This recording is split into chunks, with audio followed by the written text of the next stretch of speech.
We're live and ready to go, Mr. Mayor. Okay, sounds good. All right, we'll call the meeting to order. This is the meeting of the Seldovia City Council, Monday, August 25th, 2025. Time is 4:37, and this is a work session. We have one item on the work session for discussion tonight. That's the 2026 to 2031 Capital Improvement Plan, otherwise known as the CIP.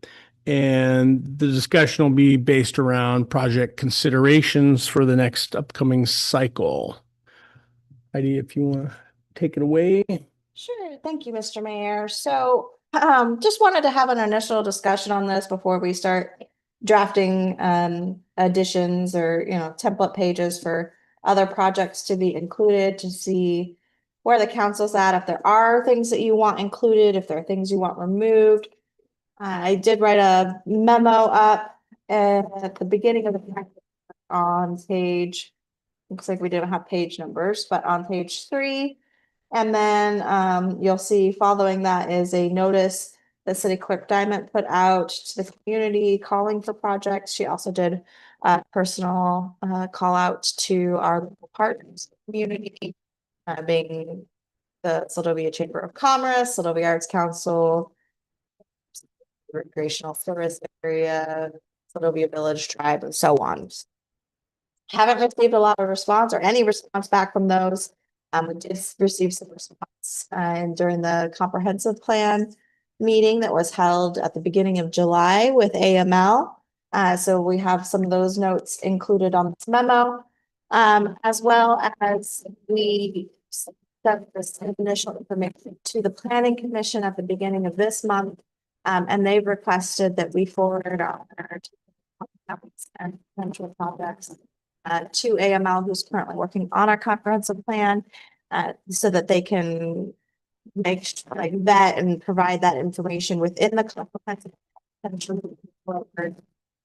So I'll review that at the beginning of September. So based on the feedback we received tonight, I'll send that off to AML and see if we can make sure that all those documents are talking to each other. And that'll be part of that September 6th discussion with the Seldovia Planning Commission. So with that in mind, we'll go to the table of contents, Liz. I think that's on page 7. Yeah, here we go. This is our 2025-2030 comprehensive plan. A plan, and just wanted to give you guys some updates on where we are with some of these projects. And I did a brief summary in that memo, but I figured it'd probably be easier to follow along if we're looking at the project list. So I'll go down through it if you don't mind, Mr. Mayor. Yeah, that sounds we can good. talk about it. There's something going on with this. You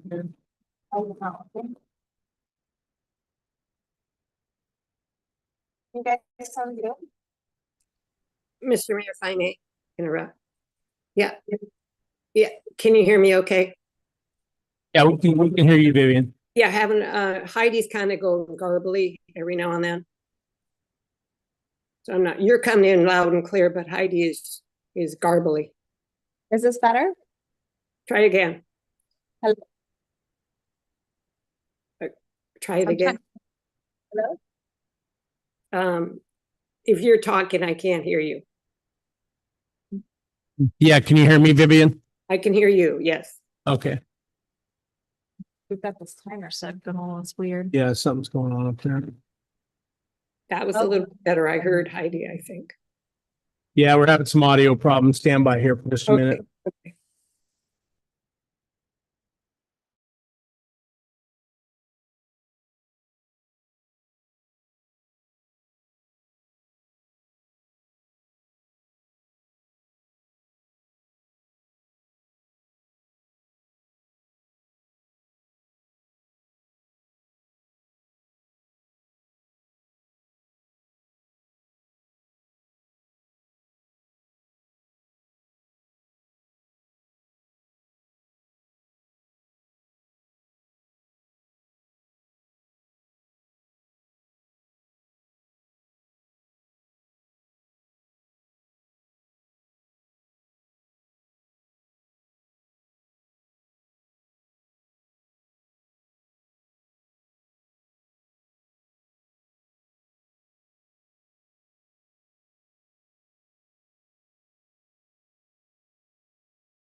What's going on?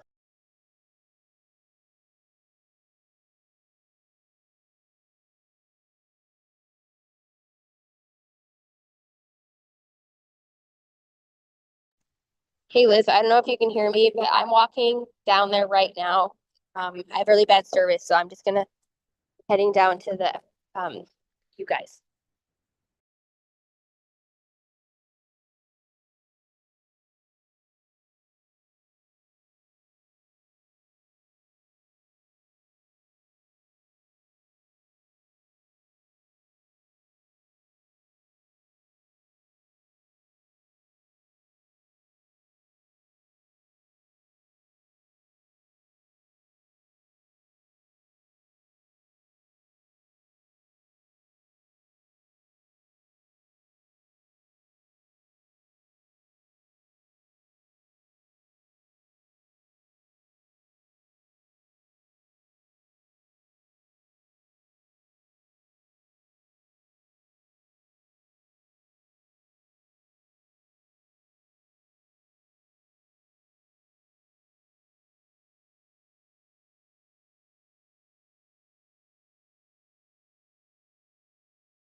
Here, no,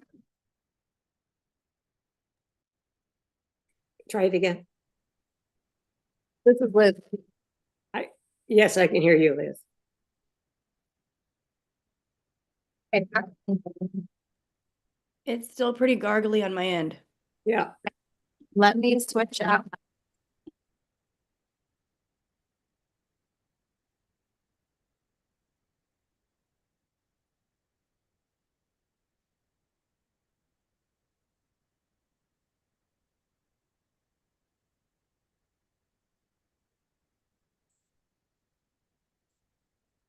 How about now? Nope, plug her in. Just left her plugged in over there. Heidi, I sounded good then. Try again, Heidi. Is that better? That's better. Okay. Like we have a loose connection up here, so.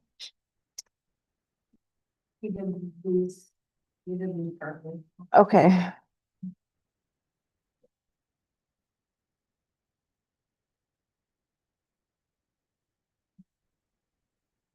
Do you want to wait for how many you want to proceed? Yeah, we'll just get started here. Okay. If everybody's ready, then I figured we'll just go through each section of the CIP and then maybe some of the suggested additions. And if you guys have any items that you'd like to remove, just let me know, or changes. And then that will provide guidance for issuing the draft. And as I was saying, we'll provide that draft list to AML per the recommendation of the Planning Commission. That way they can vet it against the draft comprehensive plan. And then at the September 6th Planning Commission meeting, they can have a discussion on the projects and the plan and making sure that everything is talking to each other.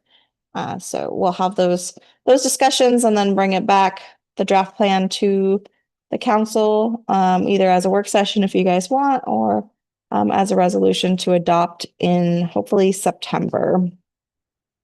So with that in mind, we're going to the table of contents that Liz has up, and I'm going to turn to that page myself. And just give you guys some notes on where we are here.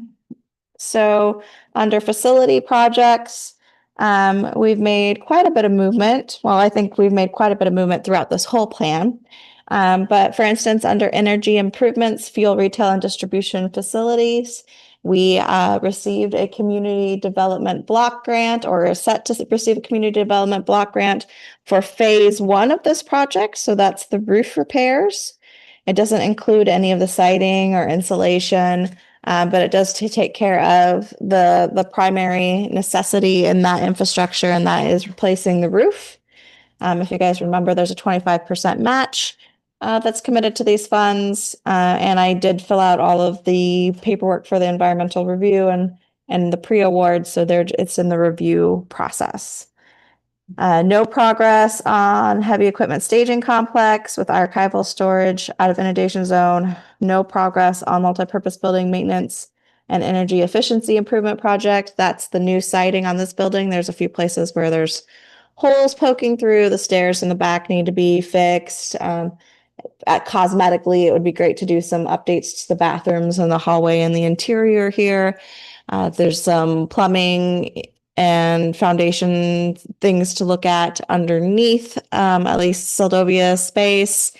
There may be under this building as well, just because we had some big trees out there where the roots were growing at least into the plumbing, and just double check on that foundation as well as the building. So that still hasn't made a lot of progress. It is a priority level 2 currently in this plan.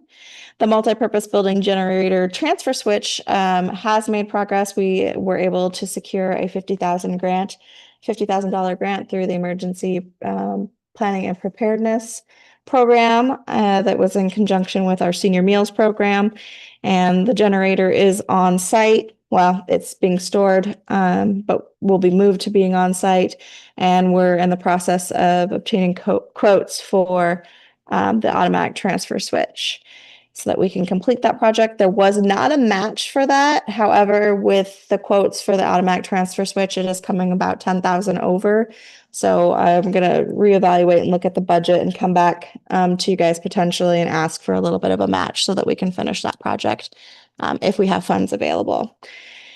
So hopefully that will be done this fall. The city office energy improvements project is in progress. The poor public works crew has been working nonstop for the past 3 weeks, removing insulation from the maintenance shop, which is not an easy, well, it's not hard, but it's not a fun project. A lot of itchy days, but they've done a really amazing job. It looks really clean in there and ready. The crew's showing up on Thursday on the ferry to do the spray foam. So that is getting done. We were able to find enough wiggle room within the grant to be able to complete that portion of the project. And then we still have a quote out for doors and windows and replacing doors and windows and heat registers, which will go a long ways towards improving those energy improvements in that building. So hopefully that will be done by next year. It should be done by next year, if not this fall. And no improvements on the value added building and waterfront lot for economic and community development, and no progress on the rural professional housing development. I do want to note that both of these things were mentioned in our comprehensive plan meeting, and it was specifically called out having a housing plan could be beneficial, and that is something that the state legislator actually called out and updated the Alaska statute to include as part of the comprehensive plan is that housing plan portion of that. So that could be beneficial to have that included in both the comprehensive plan and potentially the CIP as a priority, if that's something that the council wants to evaluate. I have a question for you on that. So what does that exactly mean, a plan? I mean, does that say that we support housing, more housing, or does it say we're gonna do housing, or does it say we're gonna get, work with private contractors or developers to have them try to come in and provide housing? I mean, what does that mean exactly? Well, I think it can mean what you guys want. So I think in the past we've talked about just even doing an assessment and a study of what housing needs there are. Are there housing needs and what does that look like? And then developing it from there. But if you have the more specifics that you want, I mean, it can be tailored to what that looks like for you guys. Or Gotcha. Okay. I wasn't sure if they were gonna try to include a definition, in the statutory language for that or not, or if it's gonna just be broad on the statement to include from what- housing needs in your comprehensive plan. yeah, from what I saw, it was pretty broad, but I think that there are examples of it in other communities. I haven't delved that far, so I can look into that further and bring it back to you. Okay. Yeah, I'm just curious. So I know it's come up a number of times. Okay.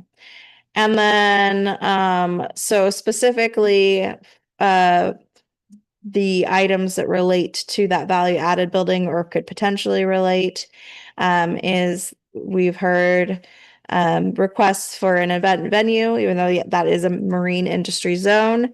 And we've seen it utilized as an event venue recently, successfully.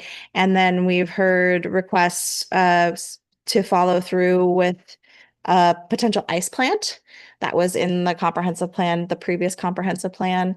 It was included in the community change grant that we did with the Seldovia Chamber of Commerce. And then it came up again during the comprehensive plan discussion in July.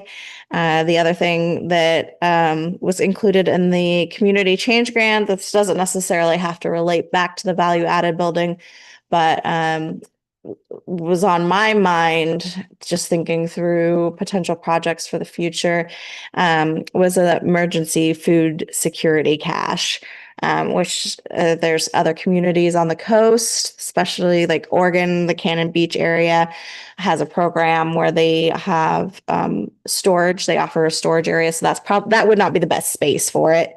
But something that we could look at is if we did build out of it, would be probably more in the heavy equipment and staging complex arena. If we were building out of the inundation zone, building with intention that there's storage available for community members to have 50-gallon drums or 35-gallon drums or 5-gallon buckets that they could access every 6 months or so and be able to provide or to store their essential needs in case of an emergency. So knowing that over 90% of our community is in the inundation zone, that's not necessarily a bad idea to have a stash of goods. But those were really the ones that came up in recent discussions and grants and during the comprehensive plan meeting. If there's anything any feedback you want to provide specifically for facility projects, I would love to hear it. Any thoughts, comments on facility projects? I'm wondering about the ice plant. I'm assuming that would be like bulk ice for boats. With that type of facility, it'd be cool to incentivize other boats outside of our own port to come and avail themselves of such such a service. Is there a way that we can incentivize or encourage the fuel lube to perhaps charge less for fuel so people could stop and buy some ice and some fuel? I don't know what that looks like. I feel like in the past someone's mentioned maybe the city buying some fuel for having in reserve. What was that discussion? Does anybody remember that? The specifics on that, like the city, because part of their their thing is they have to buy so much, they can only buy so much, they're not buying the same they're not able to buy the same quantities that people on the highway are purchasing, so they buy at a more expensive rate. But if the city were to buy however much, maybe, Like a bulk, like the city purchase bulk fuel? yeah, I don't know. for like city equipment, We could look into it. yeah. That was, Yeah. wasn't a really recent conversation, wasn't it? Something that we've looked into, maybe it came out of the conversation regarding the previous comprehensive plan and lowering those fuel costs. It just, you'd get more people coming to the Yeah. port. It's gonna say, that's something that actually on my own personal business plan, I've been trying to figure out how to harness, because moving forward into next season, there's a good chance we're gonna be moving our fish processing into town.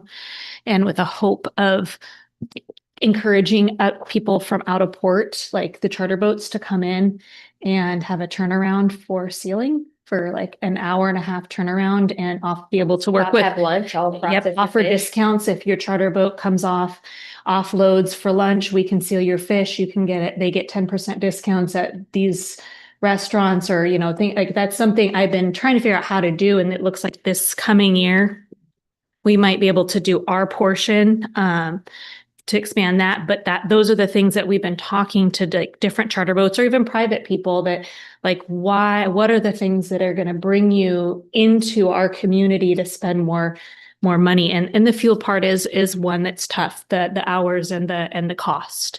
But that's one big piece, because when you look at people that are coming in with a boat, food, things to do, Oh, yeah. fish You hear it processing, all ice, the time and fuel, from those those are guys. kind of our ticket items, so. Well, since you guys brought it up, I'll just take an opportunity here. Yeah, out of everything on this list, that would be number one. There's no question the cost of fuel and utilities in this community are probably the number one factor in terms of quality of life and how much money you actually have left at the end of the month. The utilities are the one thing that may keep us from being able to do this next year. Cause I was asking today, like, Yeah. what are we have to factor, the cost of moving things and what that looks like. And depending on, what that looks like. I'm not picking on the fuel company, but it's very evident when you look at the number of vehicles, airplanes, every mechanism possible, boat for people to get fuel over here, other than to buy it here. I mean, if you buy it here, you basically have no choice or no other means to get it here, and you have to do that, right? You certainly cannot feel good about the prices we pay for fuel. And I'm still convinced that we shouldn't be paying those type of prices for fuel this close to Homer. I do this in my daily life and get fuel delivered all over Alaska, and there should not be this big of a difference between 15 nautical miles of barges going back and forth here all day, every day, up and down the inlet. There's no question. So that's probably a broader discussion or a bigger discussion because certainly it's not within the city's interest to compete with private enterprise.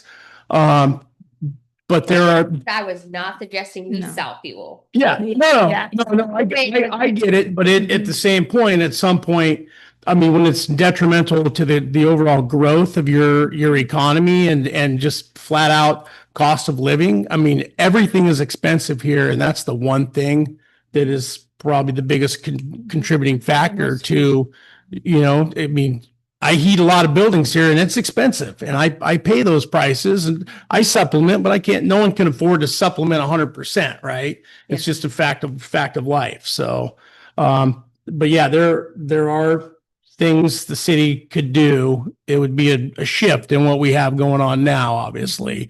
And there's a lot of communities that have picked up the ball in Western Alaska because there's no other private enterprise that can afford or to put in that infrastructure or to do that.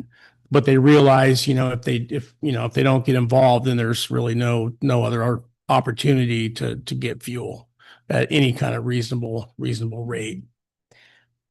So, Well, Oh, if I may. yep, go ahead, Vivian. Yeah, I think this is a great discussion and it's been an ongoing issue in Seldovia for many, many years. And I think maybe with the transition of the fuel loop to new ownership, that may be an opening that the city of Seldovia and the new owners have a conversation about how we can help one another and help the community, because Ashley's 100% right on. If you don't have, and yourself, Jeremiah, if you don't have those utilities down to a price that people can pay and is attractive, then we are going to have a really hard time really to step up into the next 10, 5, 3 years ahead and try to make a go of something new to Seldovia. But I guess I'm a little bit confused how we got here. Are we referencing it because of Seldovia, because of value added building? Is that where the conversation link is? I got confused there. Thanks. My original question was if the city was to spend money towards putting in some sort of new to us infrastructure, like an ice plant, that's a great idea. We have a lot of, we want people to come here, we want them to fish, we want that through traffic.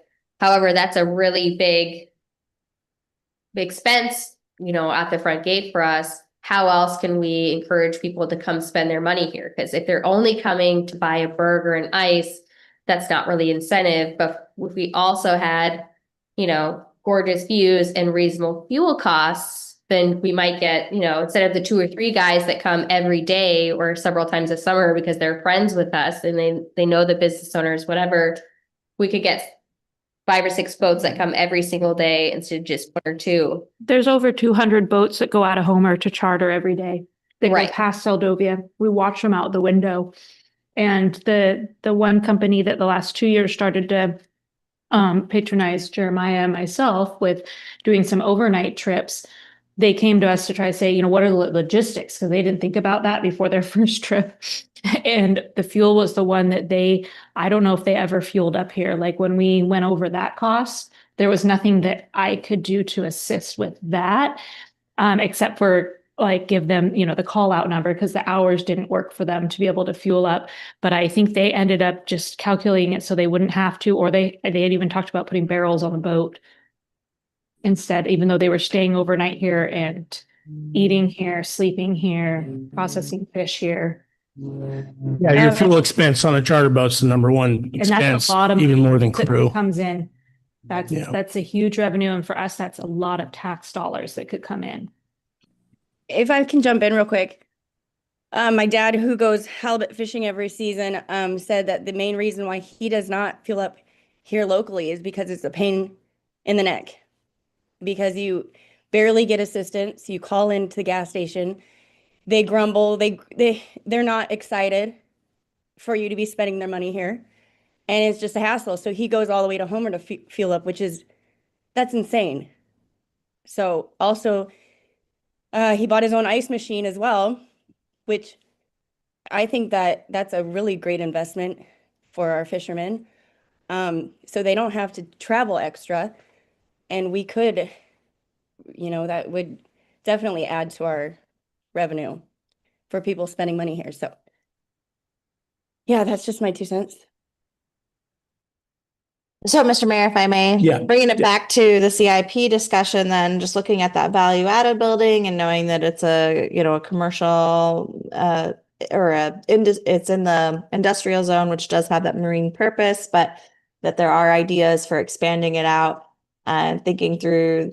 I had somebody just recently, must have been 3 weeks ago, walk through that space with me, and he was interested in doing a value added product out of there with salmon and doing some salmon processing. Earlier this year, I had somebody who walked through with me and wanted to do some marine manufacturing, building boats and such. I've had people that have wanted to do hydroponics. I've had people who wanted to do recreation. I mean, there is interest in the space. Every time I've walked through with somebody, not every time, majority of the times, it's a little daunting because it is not finished. So I think it could, I think there's been just a position in the past from the city that, where this is a open space, leaving it open for people to come in and want to invest and be in there, and they can design and build it how they want. But when we did the community change grant, that department was closed in the EPA, and that's no longer an opportunity. It was exciting to see the different people and organizations to come together and really think about what that space could be. So I do think there's an opportunity there, if there's interest from the council, to build it out and have an ice plant, have a washateria, have a commercial kitchen if you think would be appropriate, have a space for economic development. So if somebody did want to come in and use the commercial kitchen or rent it and make a product and sell it, it's there. The space is done. Or if, somebody wants to come in and build boats, there's a space available, and it's a big building. I think there is opportunity to do multiple things with it. I don't know if that's where we're at in our priorities yet as a city, knowing that we are making our way through some of our deferred maintenance needs. They're still out there, and we're still making our way through. But in having this discussion about capital improvement projects, that's just something to think about, is if there is a desire to have more of a plan for how that space should be developed and used. So if there are grant opportunities in the future, we can look Yeah, I at mean, them. it's worth a discussion in the future. Obviously, that thing's been empty now for going on 14 years. So it was built. Yeah. So, that's obviously not good. And we haven't made a lot of progress with that. So at some point we do need to get off high center and think about something, but whatever we do, it definitely needs a plan, because it's going to require a good chunk of investment to get it to where you'll even get any return on your investment at all. And we don't want it to be a money hole, a black hole, and, start the city on a death spiral in the financial trajectory. So, Sure. What would that look like to start out with? Just A pouring plan. the floor, electric, and maybe some basic water? not before you even go there, I wouldn't even touch it. You got to have a plan. You got to have a plan. That's just what this whole thing, where people are saying that it's not ready.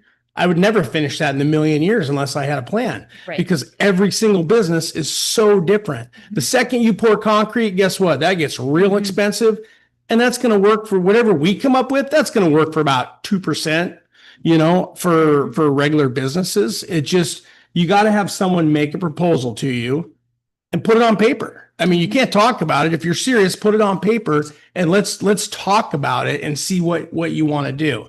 Then it's easy to work through, bullets on paper. But with just words, you can't really get very far. So I think I'm missing the point in what Heidi was suggesting then. So go ahead.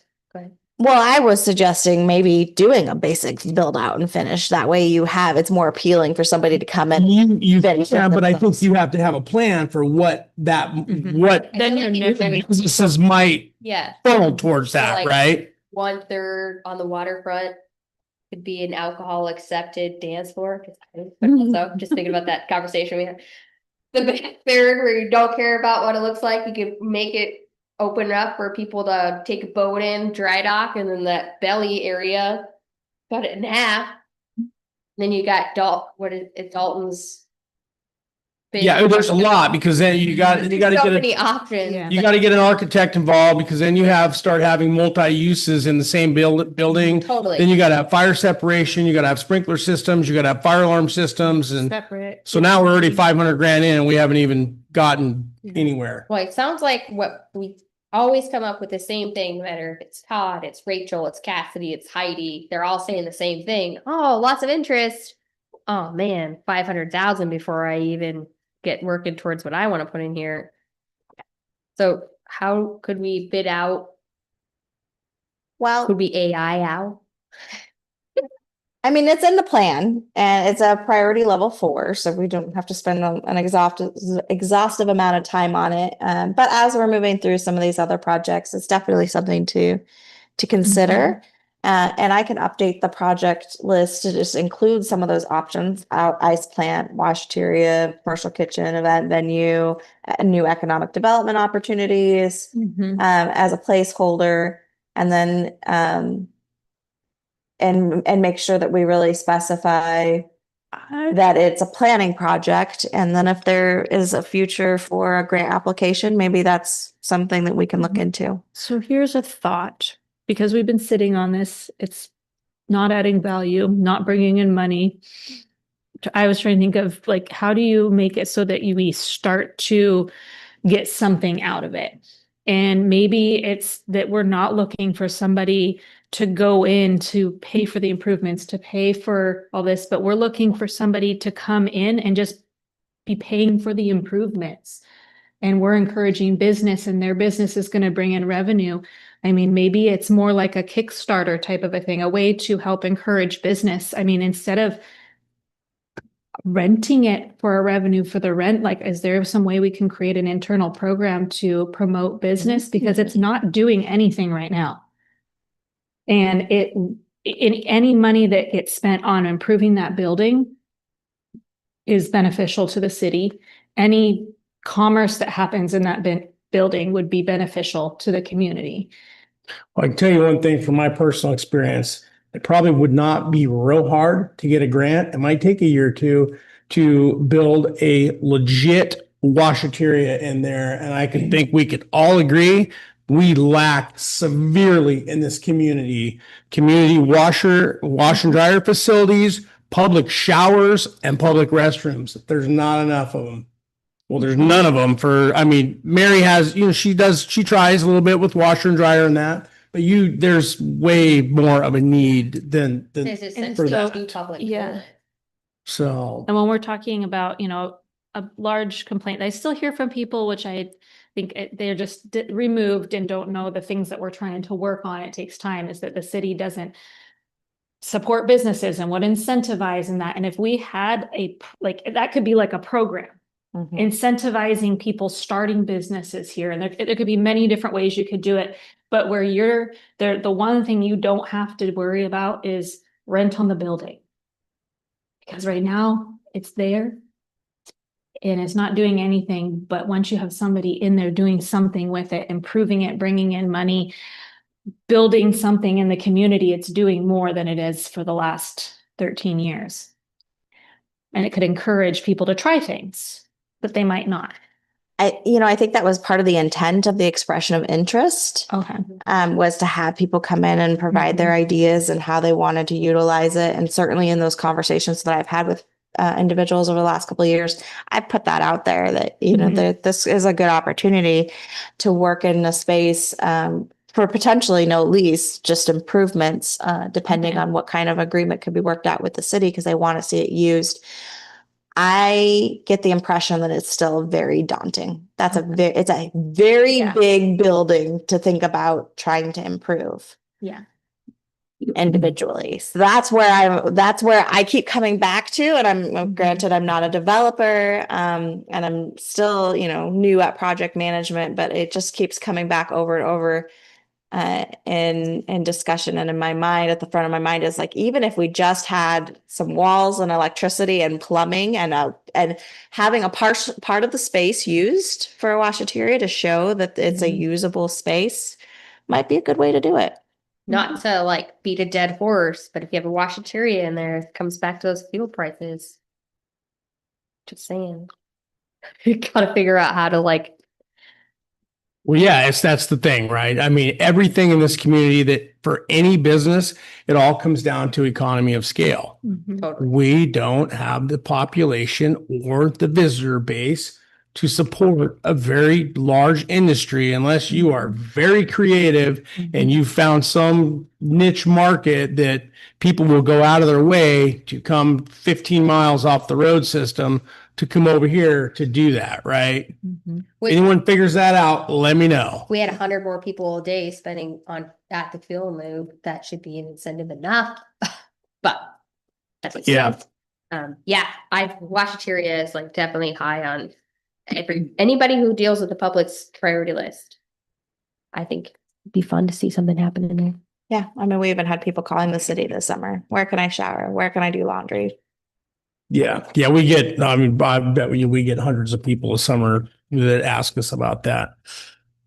So, all right, we better, in the name of time here, we better get rolling here so we don't get, So I'll just kind of update that value added building, you know, you're, seems like, going through this plan in the next year, we'll have 2 of these projects completed and off the list under facility projects and 1 phase of the energy improvements done, completed. I'm gonna move this rural professional housing development facility project down under quality of life and make that more of a housing plan potentially. We'll drop that out and present that to you guys. And then, you know, like, include that ice plant washteria piece as under the value added building. So we'll just look at that in a draft and present that moving forward, unless you guys have any other thoughts on that. We'll move to rolling stock. We have completed the large boat haul out trailer repairs. That's great. That can come off the list. Still looking at that backhoe, skid steer, or vacuum truck, super sucker dry vac. That's something that I want to look into, seeing if the state revolving fund will allow for equipment. I don't know if it will or won't. It might be one of those ones that doesn't, because we do still have some funds available for sewer improvements that were initially allocated or appropriated for the SLU sewer improvement project. But when we had the lift station issue, the state DEC worked with us to transfer those funds. Combined, we had 2 little pot, 1 big pot of money for 95 and 1 little pot of money for new pumps for the SLU lift station, which we still need to, that's on my list to get that rolling and get that in progress so we can get those pumps. But another thought that had come up in discussion with HDR when we were talking about our stormwater management projects is that a vac truck would be extremely useful to maintain these culverts and drains. And I know I've heard that a lot of places on the peninsula share vac trucks, and or that there's not a lot of vac trucks available in our area. But also I'm getting pictures regularly from our Alaska Rural Water Association circuit rider when they're out in all these other communities, remote communities in Alaska, with their brand spanking new vac trucks because they're maintaining sewer and stormwater infrastructure and there's nobody else to do it. So I think that there's value in being able to maintain it, and that we're getting to a place where we could have some serious problems if we're not making sure that it's on our list regularly to clean out these culverts and keep the stormwater system flowing along with our sewer system. So I'm hoping to pursue some opportunities for that, and that's a number 2 on the priority list. And I just, you know, not a whole lot of movement on either 3 of those, but you guys did ask for the skid steer. Nope, it was the backhoe this year. I'll have to double check one of them as a CDS request. And that didn't come through. But also when we're talking about these projects, thinking through for our capital project requests through the state and through our federal delegates moving forward, there's potential we could ask for those again. Anything you guys want to add to rolling stock or change? No. any thoughts, anyone? Just chime in if you got anything. Okay, if not, we're gonna move down to surface transportation projects. The Seldovia Safe Roads program is ongoing.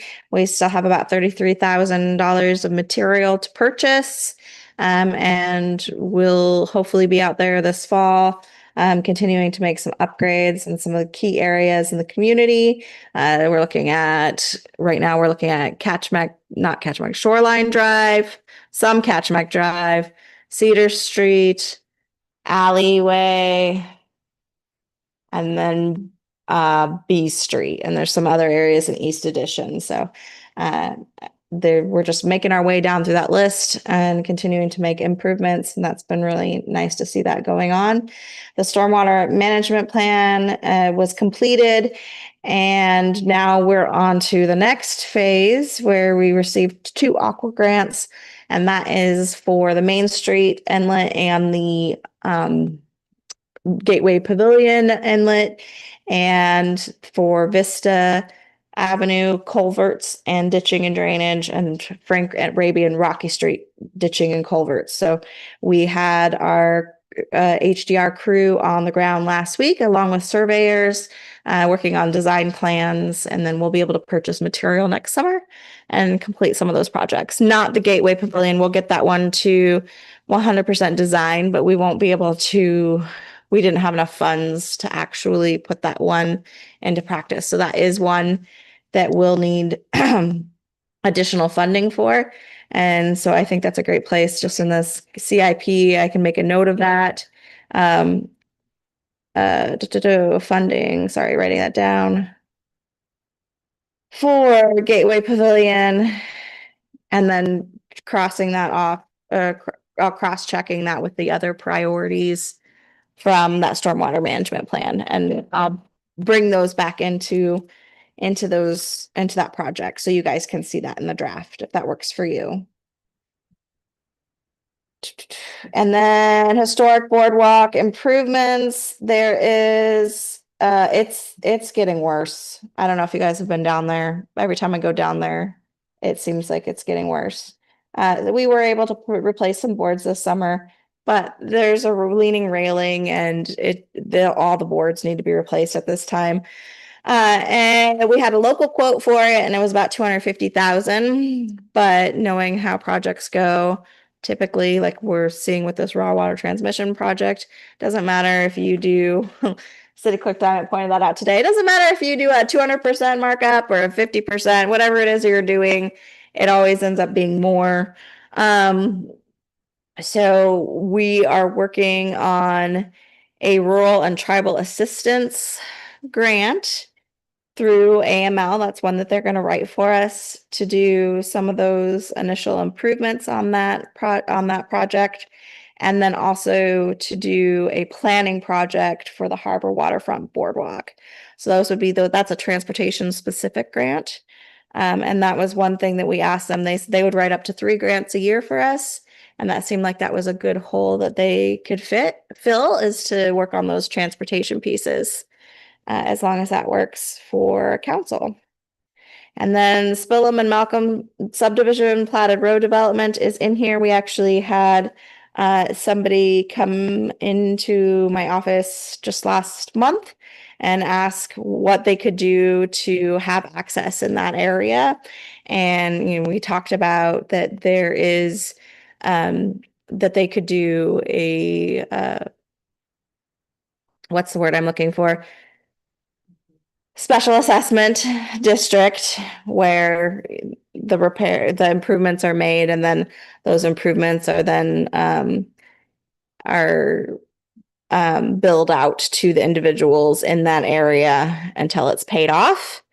Is an opportunity, or continuing to have it in the list as a potential development in the CIP does keep that on the staff's minds if there are grant opportunities. We're really not seeing that. That's one thing that came up when I was at the AML summer conference this last 2 weeks ago. There were a few communities that said, can we ask the legislators to start opening up the state revolving fund loan program for new development? Because right now all the grants are for, and all the loans and programs are for deferred maintenance needs and fixing infrastructure, but it would be beneficial to communities to see that. So I'll be curious to see if AML does some kind of a resolution in support of that, or where that goes. But it is on here as a future consideration. I would say, it's a priority to be able to have increased development in the community. It's another way to work towards that housing development, if that is a priority or if it is a need. Yeah. So I will mention, though I don't, it's at the beginning and it still needs a lot of vetting, but the Cedar Street extension discussion has also come up in the Planning Commission. Well, it's not necessarily a surface transportation project, because we're talking about potential public use easement through private property. There is potential that that could come through to the council in the future to ask for support in maintaining that area and potentially some financial support. In 2019, the city of Seldovia offered to pay for half of what it would cost to replat that area.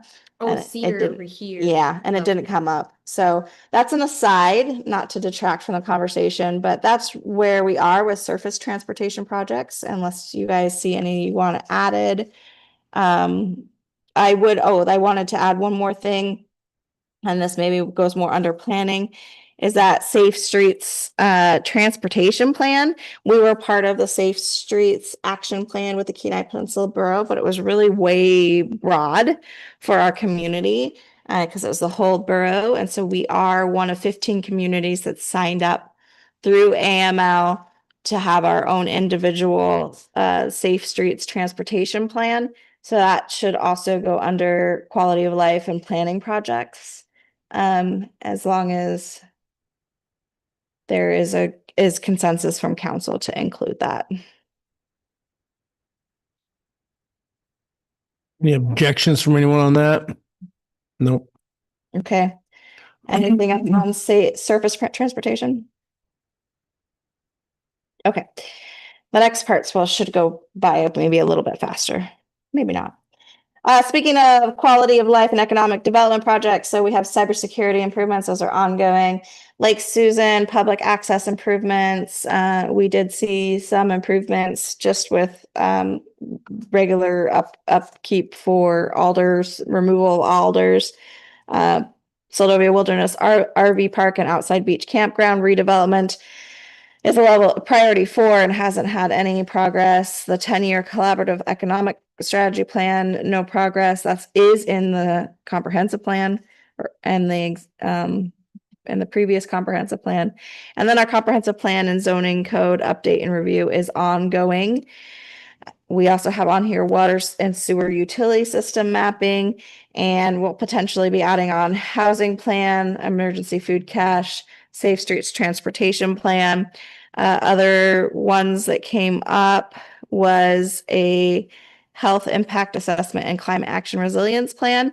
And the reason why this came up is because this is another one that we are actually actively working through with AML right now. And that can be added on as part of our comprehensive plan.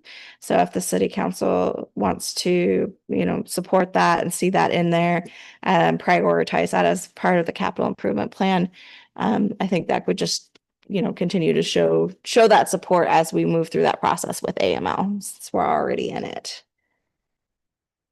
There'll be an opportunity to vet the final language that comes out of that. The health impact assessment The climate. and climate action resilience plan. Yes. Yeah. It's a 2-year process. I just want to make sure that doesn't get passed without some sort of input. Yes. Yeah. That you guys will adopt that. If you want to adopt that, it will be up to your purview to adopt that. Okay. Another one that came up and, I'll keep going. That I should have brought into surface transportation projects. This actually came from council member Barber. Mentioned an airport boardwalk project that would put some boardwalks, working with DOT, or we could put in a request to DOT to work with us to put in a boardwalk from the airport across some of those low wetlands and then up to the property that the city has on Catchmack Drive, in order to get have an alternative access pathway for pedestrians and bicyclers, instead of having to come in through town and across the bridge. So it'd give just that second access, which is actually in the comprehensive plan. Though I think the thought was to have that access through behind the airport to the road that goes and connects with the other side of Jackloff, so outside of city limits. But it is an intriguing potential to have a secondary access in case one or the other bridge went down for people to be able to make it across, as well as the alternative pedestrian pathway and people fishing and So I don't know if it's a future consideration, if it's just too new and needs time to think about, or if Councilmember Barber wants to talk about it a little bit more. But that was a interesting project idea that came up that could be included in the CIP for consideration in the future. You want to talk about it, Jack? The boardwalk that I envision is a 10 wide with some outcroppings 4 feet, so people viewing areas or fishing or whatever. But when we had the windstorm, the airport road was closed, didn't make access to the airport, electric was down. The airport, we have a lot of people that fly in to visit and they walk to town, and the road is, you know, saturated now with the tourist season. It would make it a easier walk to town if we had a boardwalk from right just on the other side of the culvert where that little pull out is there by the old Homer hangar. We could start it there, run out across the grass, flatten around that island of trees, and then over to our property on Shoreline Drive. Add some ambiance to the, you know, for people to do and walk on. It could be, I've talked to a number of people that said if they decide to, they'd volunteer their help to build it. We'd have to buy the material.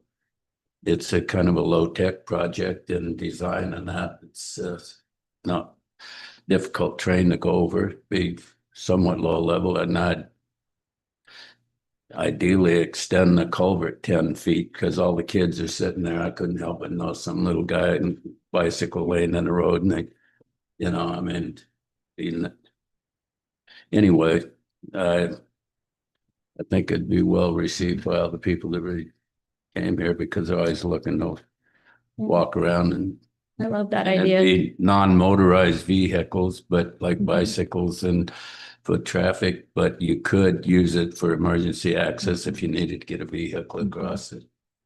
Yeah, and there are a lot of people that come in, and it is kind of like when they come in from that, well, actually, I'd say now to the main areas that people are coming into town are not like they come into town and it's not like, ooh, Seldovia. It's like they come into the airport and they have to walk down the airport road before they get, the bridge is kind of like, ooh, they get to see the slough and everything. And then now that the Bay Ferry is coming in down there, I think it's also a little different when people are first coming into town. It's not that, the harbor. And so ways that we can start to create that again, because there are a lot of folks that just jump on Smoky Bay, and I end up like, I'll be over there picking up a package with my van, and I'm like, and they're like, can I get a ride? Because people like to walk, but they like don't really know how far, like it doesn't look like they've landed Yeah. somewhere.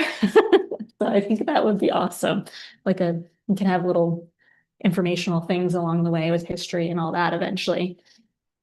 Well, I think that kind of project with, you know, the initial thought of the, you know, the reinvigorating the boardwalk along the water, my thought of Lake Susan Trail access. I mean, all this, we have all this amazing land around here. It's, you know, a little bit swampy and stuff, but yeah, you got to do what they do. I mean, you look at the Otterbahn, right? I mean, that's amazing that you can go across that huge slough. Yeah, and that's low tech. I mean, that's a low tech boardwalk, and it's had a couple issues over the years, but it's amazing for everybody that comes to this community to experience just that trail. You know, it gets them off the beaten path, and it's a short, relatively simple. It's relatively flat. You know, most people can traverse it. So, yeah, I mean, any kind of, you know, different project like that, I definitely in support of having it for discussion. You know. So potentially it could be included since we don't have it fully vetted out, but we could include it as a future consideration. And then I think this is where it really does tie into that safe streets transportation plan. And that could be where we're looking at building out that plan to talk about alternative pathways as a whole in the community. Because the other ones I have on the list are the outside beach and RV park bike path, and then the wetlands boardwalk from Spillum. So that's at Susan Lake boardwalk, and then carrying it on through to Spillum, and then across through those wetlands behind the city's properties over there off of Anderson Way. So, you know, and those are things that came up again in the comprehensive plan meeting. In fact, we heard over and over again, that was one of the two running themes were pool and pedestrian safety. So it was just, and of course, that's where we're at right now in our community. So don't want to be short-sighted. But I think that there's a place, if you guys want, we can put this in here as a future consideration, but also then prioritize that safe streets transportation plan, and that, you know, a goal of that plan is to provide those alternative transportation pathways. I love that because I was just gonna kind of put in there with the RV park and campground redevelopment that I've been really trying to push people when I get an inkling that they might want to come and camp to like go use the RV park, including my family this year. And some guests that we had, and I was kind of sad to get feedback that they don't want to do that ever again. And some of that was due to just feeling so far removed and not having a good way to get back and forth from town. You're like there and stuck in a sense, or like one set, it's like they you know, they're driving their RV through town for all week, every day that they're, because it is far out and wasn't really, it didn't feel accessible, like even for like my folks for walking, because they didn't feel really safe doing that on a daily. And I was like, oh, okay. So that, I guess, just instilled in me the importance of that, having pathway and making that feel more connected and not so outside of town. The buggies can't go past Rick's shop currently, right? Right. Originally, we were gonna do the, it was gonna be the RV park was gonna be the turnaround. Yeah, and I haven't ruled that out, like if there were people that wanted to do that. It's just then one person sees somebody else going, you know? Yes. It's just, yeah, Jackalope Bay Road is dangerous as it is. So that was, I mean, Yep. and it's just too far and Super too reasonable. much, Yeah, yeah. I forgot that that it was that way. I was telling people to go out to the RV park to go berry picking. If I do that, I tell them to go to Outside Beach, go to the end Well, that's and what I walk was up. telling them, Yeah. because partway Yeah. through, I was like, wait a second. Yep. But yeah, but anyways. Okay, so we can include those in our quality of life, those plans, and then, you know, hopefully we'll continue to pursue those, as well as under future consideration, for the airport boardwalk project, because it sounds like there's a real desire to have the community return to that boardwalk state. So, and it's a fun way to get around and provide more transportation opportunities. Anything else under quality of life? Oh, one more study plan, because we love study plans. Studies of plans, is we did have that hydrology wetlands assessment planning project that we just submitted a grant for through the National Coastal Resilience Fund. Yes, got it. And our partners are planning on coming over in September, at the end of September, September 29th or 30th-ish. We're working on setting up those dates just because they're excited. We don't know if we received it or not, but to give an initial assessment, review, walk through the areas. But it does seem like in discussions with the council, that there would be real benefit to having a hydrology study and a wetlands assessment. And in discussion with staff, certainly that hydrology study would be really beneficial. So if you guys would like, I think that this would be a great time and place to include that as a placeholder, that's something, whether we get this grant or not, that there's a desire to see in the community. Okay, if there isn't anything on that, making active notes as we go.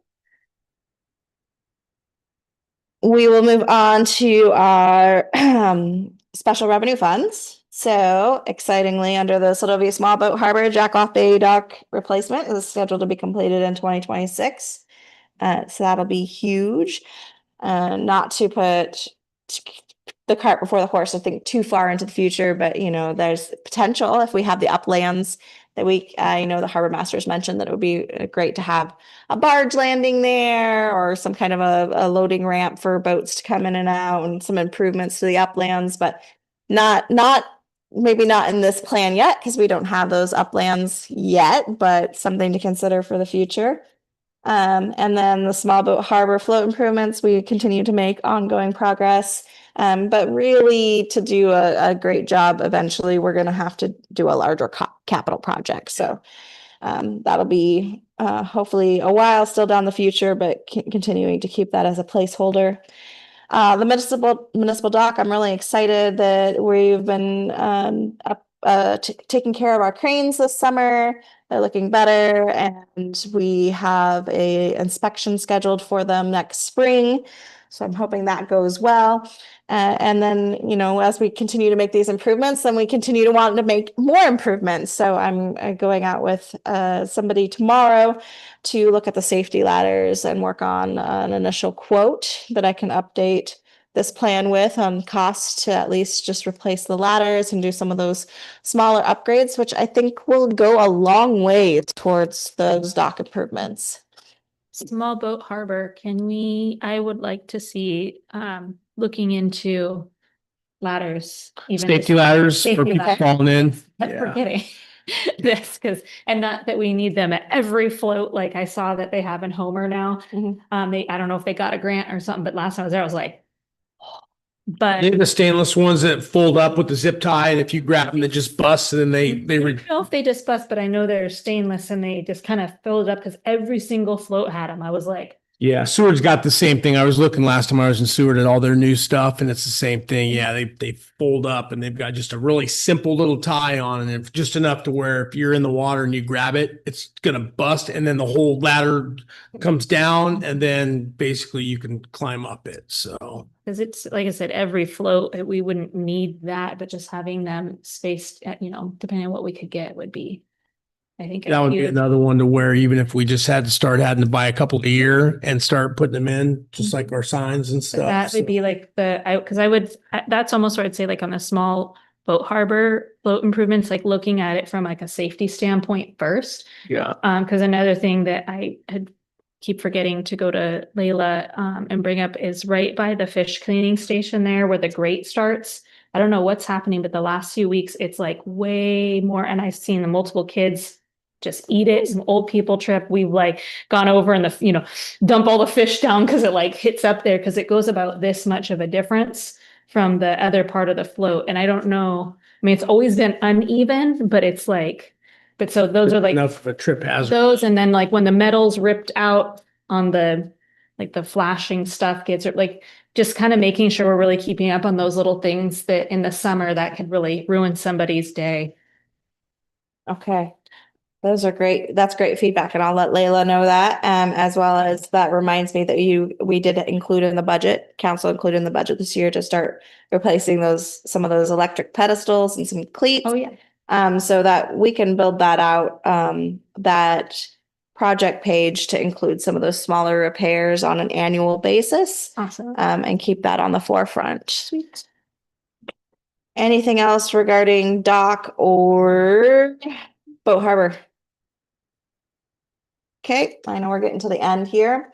So boat haul out and storage, we did form some new boat launch repairs, and the city council put in the budget for some electric meter repair in the boat haul out that I'm hoping to have done next spring. But quite frankly, with everything else going on, those have not had any progress yet. So that's where we're at with those.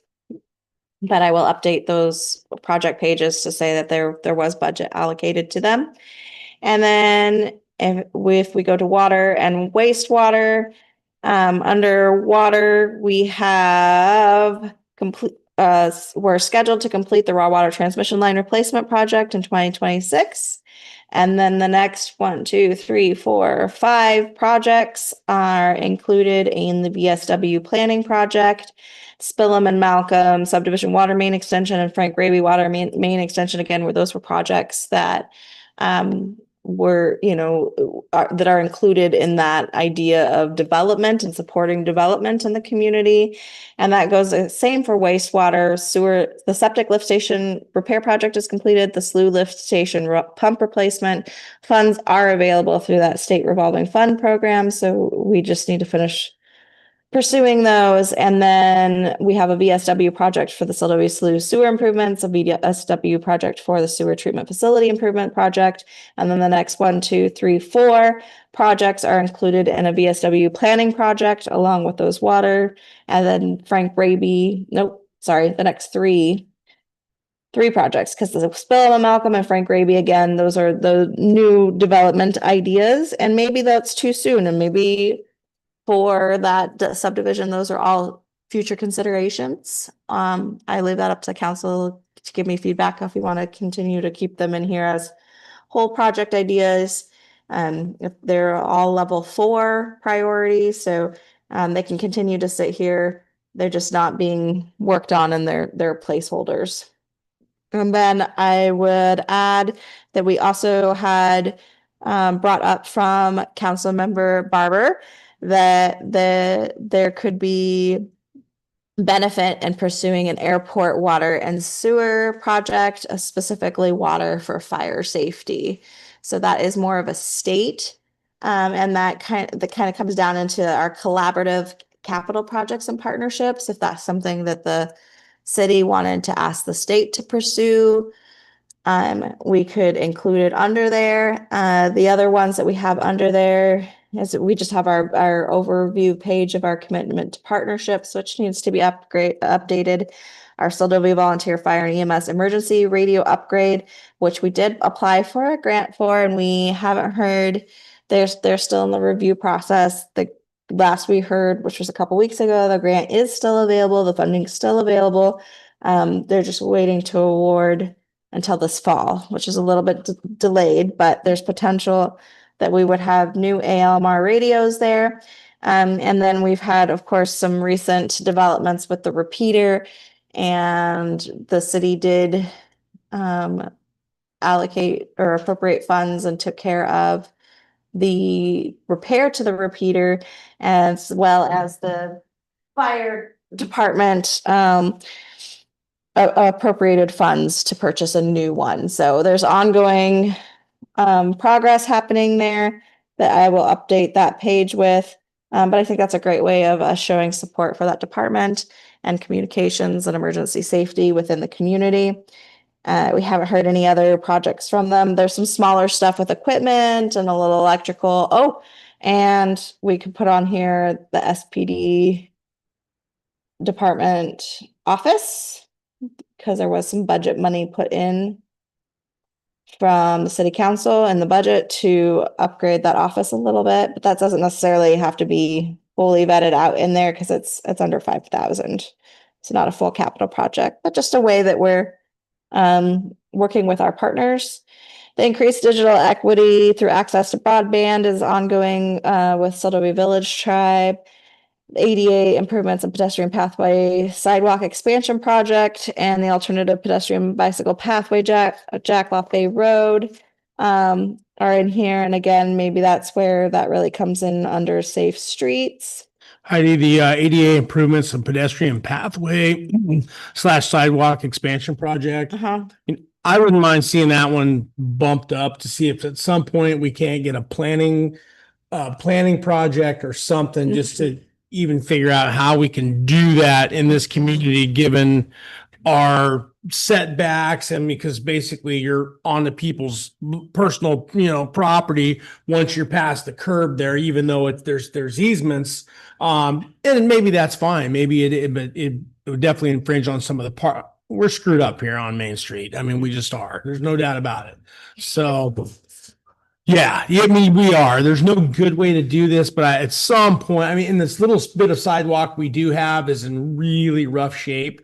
Even if we could get, some of that stuff fixed and then start looking at how we get people out of the middle of the street. We got to figure that out.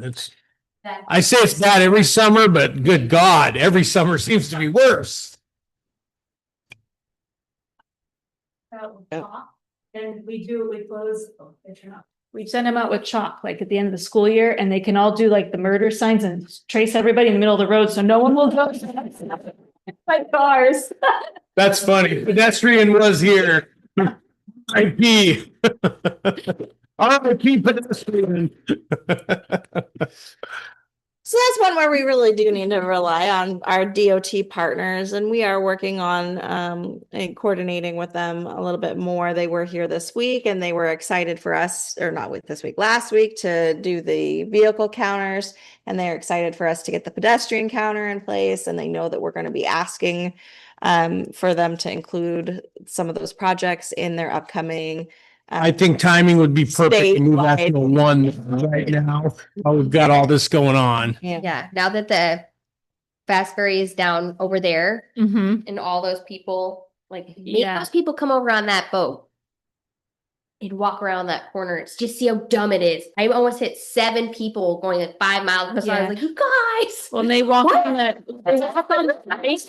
correct side of the road for, like, 'cause when you're pedestrian walking, you're supposed to walk at traffic so you can see something coming at you. Yeah. But you don't want to do it there because it's a blind corner. That's a But bad spot. I run into where there's people on both sides because you have the people walking. Yes. And then there's somebody pulling out of the liquor store, and then there's somebody pulling out of Jack and Eva's, and I was like, oh my gosh, this is not Yeah. work. Pedestrian counter, are they gonna bring that over during summer next year, or is that in the winter when we now don't? That's the last time. We need that sooner. rather We than- have it right now. We need to get it installed. I'm going to work with Layla a little bit more on that tomorrow because she had I'll some try to hiccup run while I along. was gone. I don't think they're going to take it away from us. I'm hoping we Okay. can just like install it for a week or two, see how it works, and then Okay. put it away and bring it back out in the spring and leave it for the spring. So, yeah, we definitely need it in some busy times. The issue is also that we have to find a high traffic area that most of the pedestrians are in without vehicles. So we'll have to finagle a little bit. Those sidewalks. I so I've been talking with traffic and safety, and they are well aware of this issue. That's one part of DOT that's been very receptive, that we received that pedestrian counter from. And then, like I said, they did the vehicle count. So they know that we have a desire to see something done there, and we'll continue to work with them on that. But I'm hoping we can hold on to that pedestrian counter. Can I make one comment? Just one. I talked with Sarah Vance here a while back, had lunch with her, but some of the things as transportation safety is that we need paving out to the end of the slough where the outside beach and a pedestrian lane marked off and guardrails, because that's a false fence with all the pushki and brush. It's a long ways into the creek, and we need paving to the airport and to finish the sidewalk. I mean, that, to me, the guardrails, there's so many places, if anybody even coming by the culvert there's a 30-40 foot drop down there, and people don't see it because it's hid by the greenery along the edge of it. But the dust alone going out here is so bad sometimes. And Mike was out there watering the road down. And so, if there was any improvement they could make on paving out to where the golf cart sign, the dead end for the golf carts, and guardrails on that slough, and put a pedestrian stripe so people can ride bicycles, and there's enough room for it. I've looked at it, and pave on to the city inn, and in the corner there, pave out to the airport. Just in maintenance alone. I mean, that's a DOT thing, but it would definitely, because we're growing in tourism and there's more traffic constantly on the road, and the dust is terrible. More so this year. We haven't had that much rain this year. Yeah. And just the maintenance that they have to go through to grade it. You got to start squeaking a little louder Yeah. to DOT. Well, Yeah. it's my goal this whole week and next week. So we're gonna get some answers. It's my number one priority right now. Yeah, I have the Krista that did the permitting for me for my hangar. That's all she does is permits and grants, and she would be willing. I mean, she's not free, but she would And I talked to her about it, and there is grant money for things like that. And I mean, every community around the state seems to be getting money but us.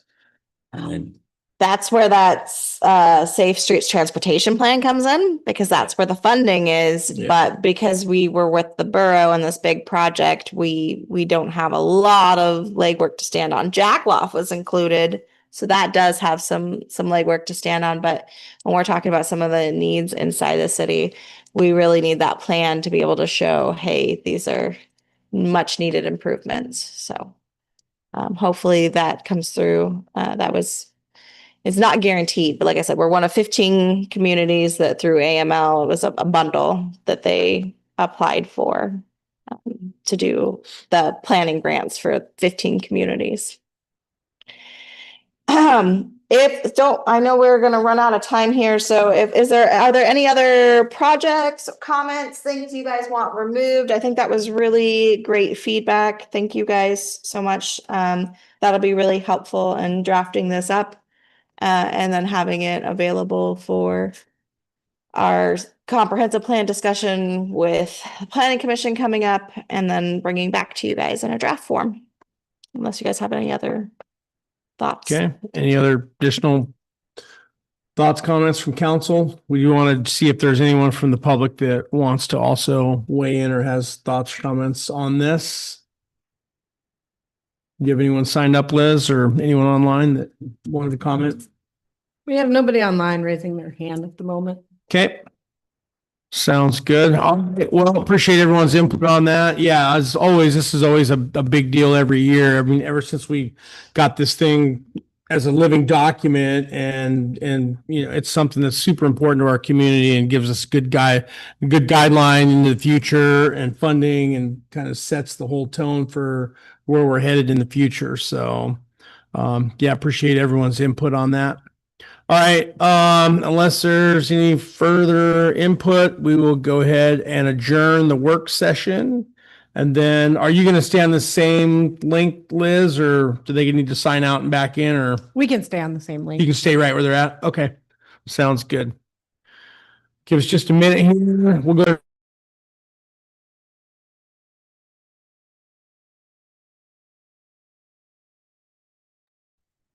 Oh.